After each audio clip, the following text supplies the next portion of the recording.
నమస్కారం వార్తలకు స్వాగతం ముందుగా ముఖ్య అంశాలు మార్చి 8 నుండి తుడా టవర్స్ కి వేలం నిర్వహిస్తున్నాం నాణ్యత ప్రమాణాలతో నిర్మాణాలు చేస్తున్నాం పేర్కొన్న తుడా ఉపాధ్యక్షులు మౌర్య రేపు జరగబోయే గ్రూప్ 2 ఎగ్జామినేషన్ సెంటర్స్ ను పరిశీలించిన తిరుపతి జిల్లా ఎస్పీ హర్షవర్ధన్ రాజు ఎగ్జామినేషన్ కు సంబంధించి బందోబస్తు ఏర్పాటు చేసుకోవాల్సిందిగా సంబంధిత అధికారులకు ఆదేశం ప్రతిభకు వైకల్యం అడ్డు కాదని పట్టుదల కృషి ఉంటే ఏ రంగంలోనైనా రాణించవచ్చు దివ్యాంగ క్రీడాకారులను అభినందించిన చిత్తూరు జిల్లా కలెక్టర్ సుమిత్ కుమార్ వార్తల్లోని వివరాలు తిరుపతి నగరంలో తిరుపతి పట్టణాభివృద్ధి సంస్థ ఎంతో ప్రతిష్టాత్మకంగా నిర్మిస్తున్న తుడా టవర్స్ కి మార్చి 8వ తేదీ నుండి వేలం నిర్వహిస్తున్నామని తుడా ఉపాధ్యక్షులు మౌర్య తెలిపారు తుడా కార్యాలయంలో శనివారం నిర్వహించిన విలేకరుల సమావేశంలో ఉపాధ్యక్షులు మౌర్య మాట్లాడుతూ తిరుపతి నగరంలోని రాలిచెరువు రోడ్డులో తిరుపతి పట్టణాభివృద్ధి సంస్థ తుడా టవర్స్ ప్రజలందరికీ అందుబాటులో ఉండేలా 3.6 ఎకరాల స్థలంలో ఎంతో ప్రతిష్టాత్మకంగా నిర్మిస్తున్నామని అన్నారు ఇందులో గ్రౌండ్ ఫ్లోర్ తో పాటు 13 అంతస్తులలో తుడా టవర్స్ నిర్మాణం జరుగుతుందని అన్నారు గ్రౌండ్ 1వ అంతస్తులో 27 దుకాణాలతో వాణిజ్య సముదాయాలు 2, 3, 4 అంతస్తులలో ఆఫీసుల వినియోగానికి మిగిలిన అంతస్తుల్లో నివాస యోగ్యంగా 2, 3, 4 బెడ్రూమ్ ఫ్లాట్స్ నిర్మిస్తున్నామని తెలిపారు నివసించేందుకు 230 ఫ్లాట్లు ఉంటాయని అందులో 46 double bedrooms 152 triple bedrooms 32 4 bedroom flats ఉంటాయని తెలిపారు విశాలమైన పార్కింగ్ ఏర్పాట్లు చేస్తున్నామని అన్నారు వాణిజ్య సముదాయాలు ఫ్లాట్స్ కు వేరువేరుగా లిఫ్ట్లు ఏర్పాటు చేస్తున్నామని అన్నారు 2026 మార్చిలోపు అన్ని పనులు పూర్తి చేసి అందుబాటులోకి తెస్తామని అన్నారు మార్చి 8వ తేదీ నుండి అన్ని అంతస్తుల విక్రయానికి వేలం నిర్వహించనున్నామని అన్నారు విస్తృతంగా ప్రచారం చేసేందుకు నూతనంగా బ్రోచర్ తయారు చేయించామని దీన్ని మంత్రి నారాయణ సమక్షంలో ఆవిష్కరించామని అన్నారు ఔత్సాహికుల కొరకు తుడా టవర్స్ నందు మోడల్ ఫ్లాట్లు గ్యాలరీ ఏర్పాటు చేశామని అన్నారు ప్రైవేటు నిర్మాణాలకు దీటుగా నాణ్యమైన మెటీరియల్ వినియోగించామని తెలిపారు ఇందుకు సంబంధించిన వివరాలు తుడా వెబ్సైట్ నందు కార్యాలయంలోని రిసెప్షన్ సెంటర్ నందు అందుబాటులో ఉన్నాయని అన్నారు మార్చి 8వ తేదీ 2, 3 అంతస్తులకు 9వ తేదీ 4, 5 అంతస్తులకు 10వ తేదీ 6, 7 అంతస్తులకు 11వ తేదీ 8, 9 అంతస్తులకు 12వ తేదీ 10, 11 అంతస్తులకు ఉదయం 10 నుండి 1 గంట వరకు మధ్యాహ్నం 2 నుండి సాయంత్రం 6 గంటల వరకు వేలం నిర్వహిస్తామని అన్నారు ఈ విలేకరుల సమావేశంలో కార్యదర్శి వెంకట నారాయణ సూపరింటెండెంట్ ఇంజనీర్ కృష్ణారెడ్డి ఈ రవీంద్ర తదితరులు పాల్గొన్నారు మీ అందరికీ తెలుసు తుడా కింద మనం తుడా టవర్స్ రాయల్ నగర్లో అన్నమయ్య సర్కిల్ దగ్గర 3.6 ఏకర్స్లో మనం అరౌండ్ 8 lakh ఎస్ఎఫ్టీలో టుడా టవర్స్ అనేది కన్స్ట్రక్ట్ చేయడం జరుగుతుంది అది 13 ఫ్లోర్స్ మొత్తం 13 ఫ్లోర్స్ బిల్డింగ్ అందులో ground and first floor commercial space 1,20,000 square feet commercial space పెడుతున్నాము second third fourth floor office space partly and partly residential apartments ఉంటాయి తర్వాత మిగతావన్నీ రెసిడెన్షియల్ అపార్ట్మెంట్స్ అన్నీ 230 అపార్ట్మెంట్స్ ఉన్నాయి అందులో 2 BHK 3 BHK 4 BHK ఉన్నాయి సో ఇది మనం గవర్నమెంట్ పర్మిషన్ తీసుకొని టెండర్ ద్వారా కేపీసీ అనే కన్స్ట్రక్షన్ వాళ్ళకి హ్యాండ్ ఓవర్ చేసి సో ఇది కన్స్ట్రక్ట్ చేయడం జరుగుతుంది దీన్ని మనం మార్చ్ 2026 మార్చ్కి కంప్లీట్ చేయాలనేసి షెడ్యూల్ పెట్టుకున్నాము సో దాని బ్రోచర్ కూడా రీసెంట్గా మినిస్టర్ గారి దగ్గర ఎంఏఓడి మినిస్టర్ గారి దగ్గర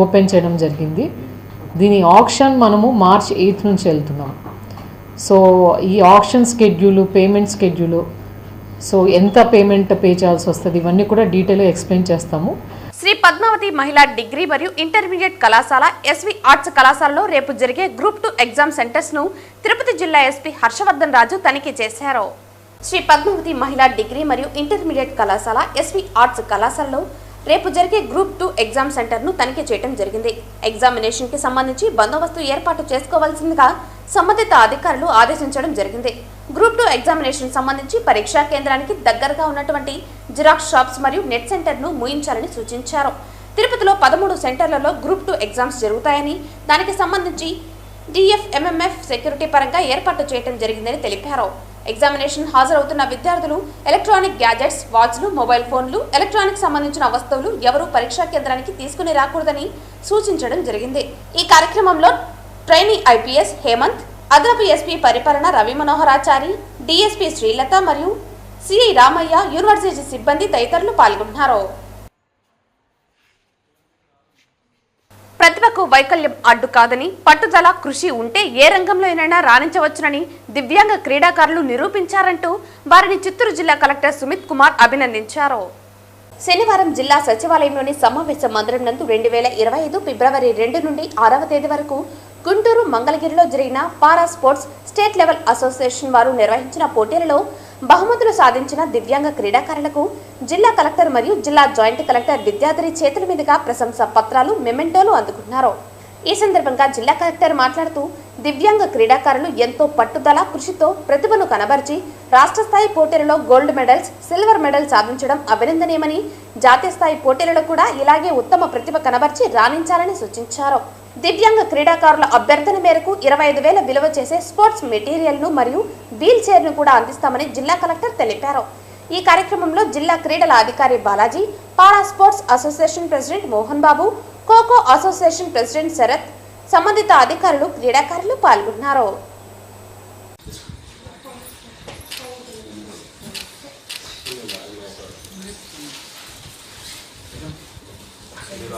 అఖిలాండ కోటి బ్రహ్మాండ నాయకుడైన గోవిందుని నామస్మరణ చేసిన లేక గోవింద సంకీర్తనను విన్నా సర్వపాపహరణ జరుగుతుందని రాయలసీమ రంగస్థలి చైర్మన్ గుండాల గోపీనాథ్ రెడ్డి అన్నారు.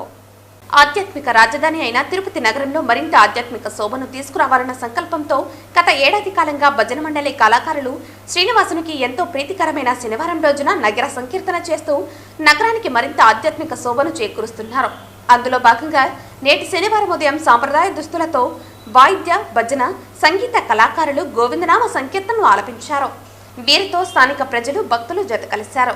గోవిందనామాలు జపించిన, గోవింద సంకీర్తనను విన్న సర్వ పాపాలు హరించిపోతాయని రాయలసీమ రంగస్థలి చైర్మన్ గుండాల గోపీనాథ్ రెడ్డి అన్నారు.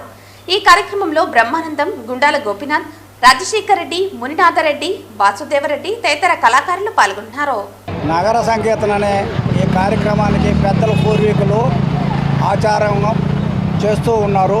దాన్ని ఈ మధ్య కరోనా కారణంగా కొంచెం నిలిచిపోయినది.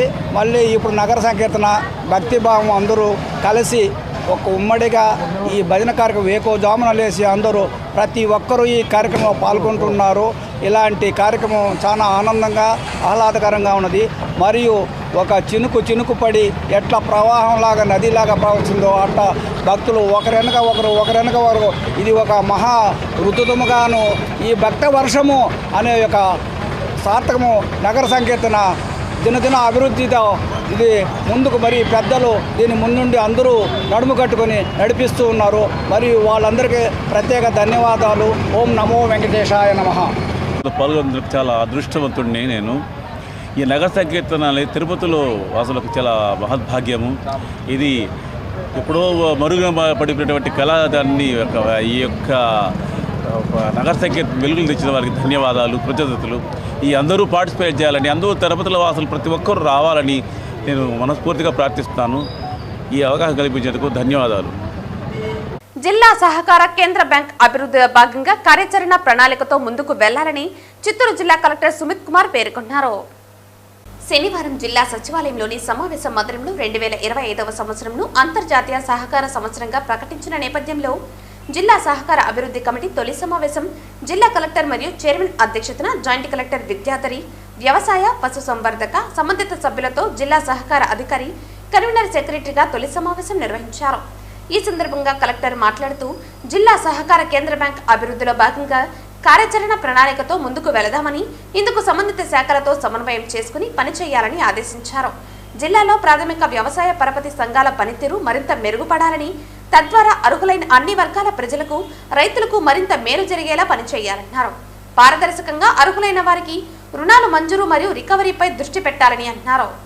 జిల్లాలో సహకార సంస్థ మేనేజర్లు క్షేత్రస్థాయి పరిశీలనకు వెళ్లాలని, రైతులకు రుణాల మంజూరులో గల సమస్యలను తెలుసుకుని పరిష్కరించాలన్నారు.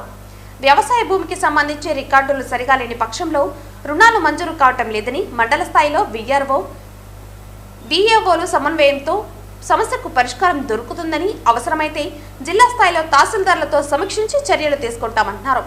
సివిల్ స్కోర్ తక్కువగా ఉన్న పరిస్థితుల్లో సైతం రుణాల మంజూరులో జాప్యం జరుగుతుందని, బ్యాంకు వారితో స్వయంగా మాట్లాడి సమస్యలను పరిష్కరించాలన్నారు. పశువుల పెంపకంను ప్రోత్సహించడంలో భాగంగా పాడి రైతులకు బ్యాంకు రుణాలు పొంది పశువులు కొనుగోలు చేసే పశుసంవర్ధక శాఖ అధికారులు చర్యలు తీసుకోవాలంటున్నారు. రైతులకు రుణాల మంజూరుపై అవగాహన పెంచేలా విఆర్ఓలతో టెలికాన్ఫరెన్స్ నిర్వహించి శిక్షణ ఇవ్వాలంటున్నారు. రుణాల మంజూరు మరియు రికవరీలకు సంబంధించి రికార్డుల స్వచ్ఛీకరణపై సహకార సంస్థ ఇన్స్పెక్టర్లు స్వయంగా దృష్టి పెట్టి పరిశీలించాలన్నారు. ఎస్సీ, ఎస్టీ రైతులకు సంబంధించి రుణాల మంజూరుకు సంబంధించి నివేదికను సమర్పించాలన్నారు. ప్రాథమిక వ్యవసాయ పరపతి సంఘాల పనితీరు మరింత మెరుగుపడాలని అన్నారు. పశుసంవర్ధక శాఖకు సంబంధించి కోఆపరేటివ్ సొసైటీ సభ్యులకు రుణాల మంజూరు విధి విధానాలపై అవగాహన కల్పించడంతో పాటు వీరి ఆర్థిక అభివృద్ధికి కృషి చేయాలన్నారు. రైతులకు వ్యవసాయ పాడి ఆవుల రుణాలకు సంబంధించి విలేజ్ అగ్రికల్చర్, హార్టికల్చర్, సెరికల్చర్ అసిస్టెంట్లు, పంచాయతీ సెక్రటరీలతో త్వరలో సమావేశం ఏర్పాటు చేయడం జరుగుతుందన్నారు. ప్రాథమిక పరపతి సంఘాల పనితీరు, వాటి విధి విధానాలపై విద్యార్థులకు అవగాహన కల్పించేలా చర్యలు చేపట్టాలని, విద్యార్థులు కూడా సొసైటీలుగా ఏర్పడేలా విద్యాశాఖ అధికారులతో సమన్వయం చేసుకుని పనిచేయాలని సూచించారు. ఈ సమావేశంలో భాగంగా అంతర్జాతీయ సహకార సంవత్సరంగా 2025ను ప్రకటించిన నేపథ్యంలో అందుకు సంబంధించిన పోస్టర్లను జిల్లా కలెక్టర్, జేసీ సంబంధిత అధికారులు ఆవిష్కరించారు. ఈ సమావేశంలో జిల్లా సహకార అధికారి నాగవర్ధన, డీసీసీబీ సీఈఓ శంకర్ బాబు, డిపిఓ సుధాకర్ రావు తదితర అధికారులు పాల్గొన్నారు. తిరుపతి రూరల్ మండలం తుమ్మలగుంట శ్రీ కళ్యాణ వెంకటేశ్వర స్వామి ఆలయం నుంచి ఆధ్యాత్మిక మహా పాదయాత్ర చేపట్టారు. చంద్రగిరి మండలం శ్రీనివాస మంగాపురంలోని శ్రీ కళ్యాణ వెంకటేశ్వర స్వామి ఆలయంకు చంద్రగిరి మాజీ ఎమ్మెల్యే చెవిరెడ్డి భాస్కర్ రెడ్డి పట్టు వస్త్రాలు సమర్పించారు. చంద్రగిరి మండలం శ్రీనివాస మంగాపురంలోని శ్రీ కళ్యాణ వెంకటేశ్వర స్వామి ఆలయానికి చంద్రగిరి మాజీ ఎమ్మెల్యే చెవిరెడ్డి భాస్కర్ రెడ్డి పట్టు వస్త్రాలు తీసుకుని బయలుదేరారు. ప్రతి ఏటా జరిగే కళ్యాణ వెంకటేశ్వర స్వామి వారి బ్రహ్మోత్సవాలలో గరుడ సేవకు పట్టు వస్త్రాలు సమర్పించడం ఆనవాయితీ. తుమ్మలగుంట, పేరూరు, తాటితోపు, చెర్లోపల్లి, పుదిపట్లు, గాంధీపురం, పెరుమల్లపల్లి, సి మల్లవరం, కాలూరు క్రాస్ మీదుగా సారే శ్రీనివాస మంగాపురం చేరుకుంది. ఆధ్యాత్మిక మహా పాదయాత్రలో పెద్ద ఎత్తున శ్రీవారి భక్తులు పాల్గొన్నారు. చెవిరెడ్డి తీసుకువస్తున్న సారెకు ప్రతి పల్లెల్లో హారతి పట్టి సాదర స్వాగతం పలికారు. పల్లెల్లో ఆధ్యాత్మికతను పెంపొందించడమే లక్ష్యంగా 25 ఏళ్ల క్రితం ఈ సాంప్రదాయంకు చెవిరెడ్డి శ్రీకారం చుట్టారు. ప్రతి పల్లెలో గ్రామస్తులకు సారె అప్పగించి వారి ద్వారా గ్రామ శివార్లకు తీసుకువచ్చేలా చేస్తూ అందరినీ భాగస్వామ్యం చేశారు. చెవిరెడ్డి చేస్తున్న ఆధ్యాత్మిక మహా పాదయాత్రకు పల్లెల్లో విశేష స్పందన లభించింది. ప్రతి ఏటా క్రమం తప్పకుండా నిర్వహించే ఆధ్యాత్మిక పాదయాత్రలో కళా బృందాలు, చెక్క భజనలు ఆకట్టుకుంటున్నాయి. చెవిరెడ్డి ఆధ్యాత్మిక పాదయాత్రలో గోవిందనామస్మరణతో పల్లెలు మారుమోగుతున్నాయి.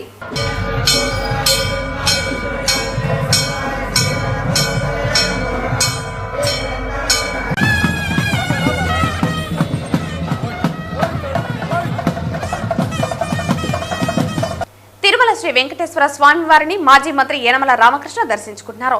శనివారం ఉదయం వీఐపీ విరామ సమయంలో స్వామివారి సేవలో పాల్గొని మొక్కులు చెల్లించుకున్నారు.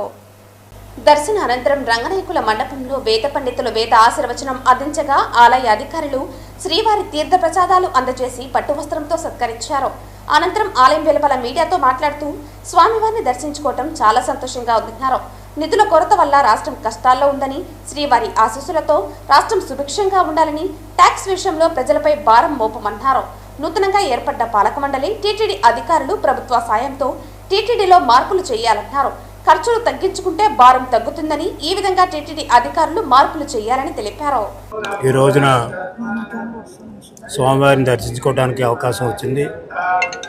స్వామివారిని దర్శించుకుని అన్ని విధాలుగా ఈ రాష్ట్రాన్ని కాపాడటానికి, రాష్ట్ర ప్రజలు సుఖ సంతోషాలతో జీవించాలని, అదే మా కుటుంబ సభ్యులు కూడా ఏ ఇబ్బంది లేకుండా ఉండాలని కోరుకోవడం జరిగింది. రెండవది వచ్చేటప్పటికి రాజకీయాలు మాట్లాడకూడదు, కానీ రాష్ట్రం కష్టాల్లో ఉంది. ఎంచేతంటే ఇది రాజకీయం కాదు, వాస్తవాలు. రాష్ట్రం కష్టాల్లో ఉంది. అన్ని రకాల క్రైసిస్లు ఉన్నాయి. అంటే ఎకనామిక్ క్రైసిస్ ఉంది, ఫైనాన్షియల్ క్రైసిస్ ఉంది. నిధుల కొరత వల్ల ఈ రాష్ట్రం ఇబ్బంది పడుతూ ఉంది. మరొక వైపు ప్రజల యొక్క సమస్యలు, రాష్ట్ర యొక్క సమస్యలు విపరీతంగా ఉన్నాయి. ప్రజల యొక్క ఆస్పిరేషన్స్ కూడా ఎక్కువగా ఉన్నాయి. అటు ప్రజల యొక్క కష్టాలు తీరాలన్నా, ఇటు ప్రభుత్వం యొక్క ఇబ్బందులు తీరాలన్నప్పుడు కూడా వెంకటేశ్వర స్వామి యొక్క ఆశీర్వచనం చాలా ముఖ్యం. అందుచేత వెంకటేశ్వర స్వామి యొక్క ఆశీర్వచనం తీసుకుంటే ప్రభుత్వం యొక్క కష్టాలు తీరటానికి. కొంతమంది అంటారు గవర్నమెంట్ వచ్చింది కదా ఇమీడియట్గా తీరిపోవాలి. ఇమీడియట్గా తీరే కాదు కష్టాలు, మన కుటుంబ సమస్యలే ఇమీడియట్గా తీర్చుకోలేము కదా, కొంత టైం పడుతుంది. దానికి భగవంతుడి యొక్క ఆశీర్వచనాలు కావాలి. ఏ మతాలు అనేది కాదు, భగవంతుడి యొక్క ఆశీర్వచనాలు కావాలి. అంచేత ఆశీర్వచనం ఉంటే తప్పకుండా అన్నీ కూడా నెరవేరుతాయి. ప్రజలు ఆశించింది నెరవేరుతుంది. అదేవిధంగా ప్రభుత్వం క్రైసిస్లో నుంచి బయటికి రావడానికి కూడా ఒక క్రైసిస్ కాదు, ఎకనామిక్ క్రైసిస్ అంటే ఈనాడు ఆర్థిక వ్యవస్థ చిన్నాభిన్నం అయ్యింది. దాన్ని రికవరీ చేయాలి, అది ప్రభుత్వం యొక్క బాధ్యత. ఒక్క ప్రభుత్వం యొక్క బాధ్యతే కాదు, భగవంతుడి యొక్క ఆశీర్వచనం కూడా కావాలి. అదేవిధంగా రెండవది ఫైనాన్షియల్ క్రైసిస్. ఈనాడు ఖజానా ఖాళీగా ఉంది, కోరికలు అయితే విపరీతంగా ఉన్నాయి. కోరికలు తగ్గట్టు మనకు ఆదాయం వస్తుందంటే ఆదాయం రావడం లేదు. అందుకనే ఫైనాన్షియల్ క్రైసిస్ అంటే డెఫిసిట్స్ విపరీతంగా ఉన్నాయి. ఈనాడు ఫిస్కల్ డెఫిసిట్ తీసుకున్నా, రెవెన్యూ డెఫిసిట్ తీసుకున్నా, లేకపోతే ప్రైమరీ డెఫిసిట్ తీసుకున్నా, ఇవన్నీ కూడా విపరీతంగా పెరిగాయి. దానికి తోడు చూస్తే అప్పులు కూడా విపరీతంగా పెరిగాయి. ఎవరి టైంలో పెరిగాయి, ఏం పెరిగాయి అని నేను చెప్పడం లేదు. ఈ రోజుకి అప్పులు విపరీతంగా పెరుగున్నాయి గత కొన్ని సంవత్సరాల నుంచి. అంటే ఈ అప్పులు కూడా తీర్చాలి ఒకవైపు, అదేవిధంగా ఆదాయం కూడా పెంచుకోవాలంటే ఇప్పటికే ఆదాయం అంటే మన ట్యాక్సేషన్ కూడా టాప్ లెవెల్కి వెళ్ళిపోయింది. దాదాపు చూస్తే మన ట్యాక్స్ బయాన్సీ రేట్ 9% ఉంది. ఇంకా ట్యాక్స్లు వేసి ప్రజలను ఇబ్బంది పెట్టేటువంటి పరిస్థితి లేదు. అది ఉన్నటువంటిది స్ట్రీమ్లైన్ చేసుకుని ఆదాయాన్ని పెంచుకోవాల్సినటువంటి అవసరం ఉంది. అదేవిధంగా దోబరా ఖర్చుల్ని తగ్గించుకోవాల్సినటువంటి అవసరం ఉంది.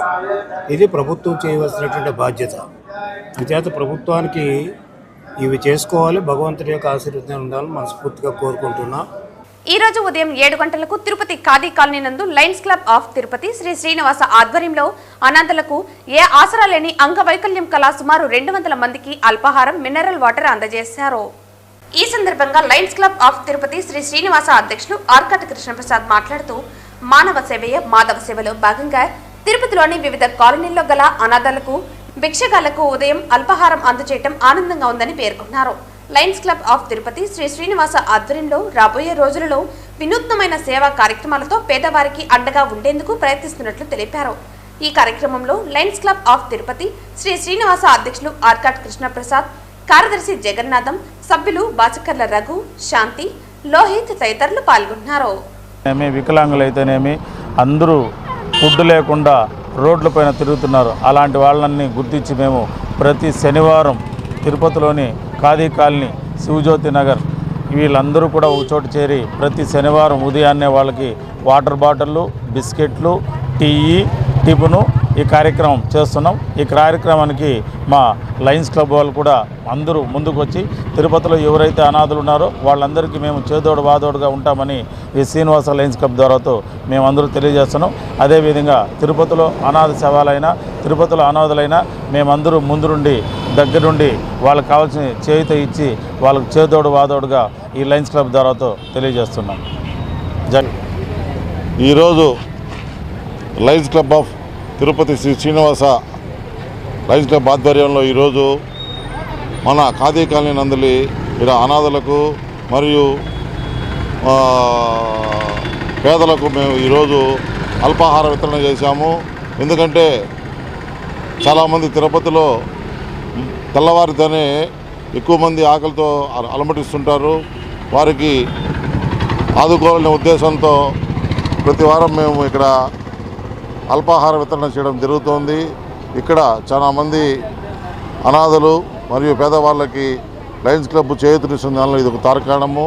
భవిష్యత్తులో ఇలాంటి కార్యక్రమాలు ఎన్నో చేసి లయన్స్ క్లబ్ ప్రతి ఒక్కరి గుండెల్లో నిలిచేందుకు మా తిరుపతి లయన్స్ క్లబ్ తరపున మేము ఈరోజు చేసేందుకు మేము కరపడుతూ ఈ కార్యక్రమానికి సహకరించిన అందరికీ మా లయన్స్ క్లబ్ సభ్యులకు ధన్యవాదాలు తెలియజేసుకుంటున్నాము.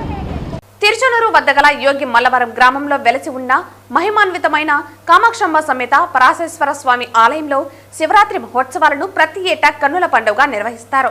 ఫిబ్రవరి 26వ తేదీన మహాశివరాత్రి నేపథ్యంలో ఆలయాన్ని సుందరీకరించే పనులను మొదలుపెట్టారు. ఫిబ్రవరి 26వ తేదీన మహాశివరాత్రి సందర్భంగా ఆలయాన్ని సుందరీకరించే పనులు మొదలుపెట్టారు.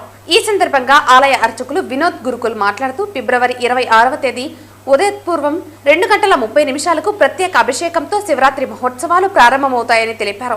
మధ్యాహ్నం 2 నుండి 4 వరకు అభిషేకాలు ఉంటాయని, అలాగే రాత్రి నుండి స్వామివారికి 4 పర్యాయాలు రుద్రాభిషేకాలు ఉంటాయని అన్నారు. 27వ తేదీన ప్రత్యేక అన్నదాన కార్యక్రమం ఉంటుందని, అలాగే స్వామి అమ్మవార్లకు 28వ తేదీన కళ్యాణ మహోత్సవం అంగరంగ వైభవంగా జరుగుతుందని అన్నారు. కళ్యాణోత్సవంలో పాల్గొనే వారికి స్వామి అమ్మవార్ల ప్రసాదాలు అందజేయటం జరుగుతుందని వివరించారు. కావున భక్తులందరూ మహాశివరాత్రి ఉత్సవంలో పాల్గొని శివయ్య కృపకు పాత్రులు కావాలని పిలుపునిచ్చారు. శ్రీ కామాక్ష సమేత పరాశరేశ్వర స్వామి దేవాలయం యోగిమల్లవరము దాదాపు 1500 సంవత్సరాల క్రితం ముందు కట్టినటువంటి గుడి ఇది. ఈ గుడికి ఎంతో చరిత్ర కలిగినటువంటిది. ఈ దేవాలయానికి గౌరవ మా నాయకుడు పులివర్తి నాని గారు, అదేవిధంగా డిస్ట్రిక్ట్ లీడర్గా అయినటువంటి సిఆర్ రాజా గారు ఒక నూతన బోర్డును కూడా ఏర్పాటు చేయడం జరిగింది. అధికారికంగా ఇంకా రాలేదు. శివాలయం కార్యక్రమంలో మేమందరం కూడా దగ్గరుండి శ్రీ పరాశరేశ్వరం సేవకు వచ్చే భక్తులకి అన్ని సౌకర్యాలు కల్పించి అన్నదాన కార్యక్రమాలు అయితేమి, దర్శనంలో కానీ ఎటువంటి తోపులాట్లు లేకుండా కానీ, స్వామివారికి దర్శనానికి ఎటువంటి ఆటంకాలు రాకుండా దగ్గరుండి చేసే కార్యక్రమంలో మా గ్రామంలో అందరూ కలిసికట్టుగా పనిచేసేవాళ్ళు. అదేవిధంగా ఈసారి కూడా మేమందరూ దగ్గరుండి కార్యక్రమం జయప్రదం చేస్తాం. పరాశరేశ్వర స్వామివారి దేవస్థానము ఇచ్చట ఈ సంవత్సరము క్రోధినామ సంవత్సరము రానున్న 26వ తేదీ మహాశివరాత్రిని ఉద్దేశించి స్వామివారికి 3 రోజుల పాటు ఇక్కడ శివరాత్రి ఉత్సవాలు జరగనున్నది. మొదటి రోజు 25వ తేదీ సాయంత్రము అనగా 4:30 గంటలకి నందికేశ్వరుడు మరియు కామాక్షంబా సమేత పరాశరేశ్వర స్వామి వారికి ఉత్సవమూర్తులకు ప్రదోషకాల అభిషేకం జరుపబడుతుంది. దాని తర్వాత 8 గంటలకు ఏకాంత సేవతో 25వ తేదీ ఉత్సవం పూర్తిగా అయి ఉదయము అనగా శివరాత్రి రోజు ఉదయము 2:30 గంటలకు మొదటి కాల అభిషేకము, మధ్యాహ్నము 2 గంటలకు రెండవ కాల అభిషేకము, రాత్రి 10 గంటలకు 12 గంటలకు 2 గంటలకు 4 గంటలు చెప్పడం మొత్తం 6 పర్యాయాలు స్వామివారికి రుద్రాభిషేకము జరుపబడుతుంది. దర్శనము ఉదయము 5 గంటల నుండి 1 వరకు, సాయంత్రము 4 గంటల నుండి 9 గంటల వరకు అందరికీ కూడా కామాక్షంబా సమేత పరాశరేశ్వర స్వామి వారి దర్శన భాగ్యము కలుగుతుంది. అంతేకాకుండా మరునాడు అనగా 27వ తేదీ ఉదయము అన్నదానము, 28వ తేదీ సాయంత్రము కామాక్షంబా సమేత పరాశరేశ్వర స్వామి వారికి మంగళ కళ్యాణోత్సవం జరుగుతుంది. కావున భక్తాలందరూ ఈ ఉత్సవాలకు విచ్చేసి కామాక్షంబా సమేత పరాశరేశ్వర స్వామి వారిని దర్శించి స్వామి వారి యొక్క పరిపూర్ణమైన అనుగ్రహం పొందవలసిందిగా కోరుచున్నాము. వార్తలు ముగించే ముందు ముఖ్యాంశాలు మరోసారి. మార్చి 8 నుండి తుడా టవర్స్ కి వేలం నిర్వహిస్తున్నాం. నాణ్యత ప్రమాణాలతో నిర్మాణాలు చేస్తున్నాం పేర్కొన్న తుడా ఉపాధ్యక్షులు మౌర్య. రేపు జరగబోయే గ్రూప్ 2 ఎగ్జామినేషన్ సెంటర్స్ ను పరిశీలించిన తిరుపతి జిల్లా ఎస్పీ హర్షవర్ధన్ రాజు. ఎగ్జామినేషన్ కు సంబంధించి బందోబస్తు ఏర్పాటు చేసుకోవాల్సిందిగా సంబంధిత అధికారులకు ఆదేశం. ప్రతిభకు వైకల్యం అడ్డు కాదని పట్టుదల, కృషి ఉంటే ఏ రంగంలోనైనా రాణించవచ్చు. దివ్యాంగ క్రీడాకారులను అభినందించిన చిత్తూరు జిల్లా కలెక్టర్ సుమిత్ కుమార్. ఈ వార్తలు ఇంతటితో సమాప్తం. తిరిగి వార్తల్లో మళ్ళీ కలుద్దాం. అంతవరకు సెలవు. నమస్కారం.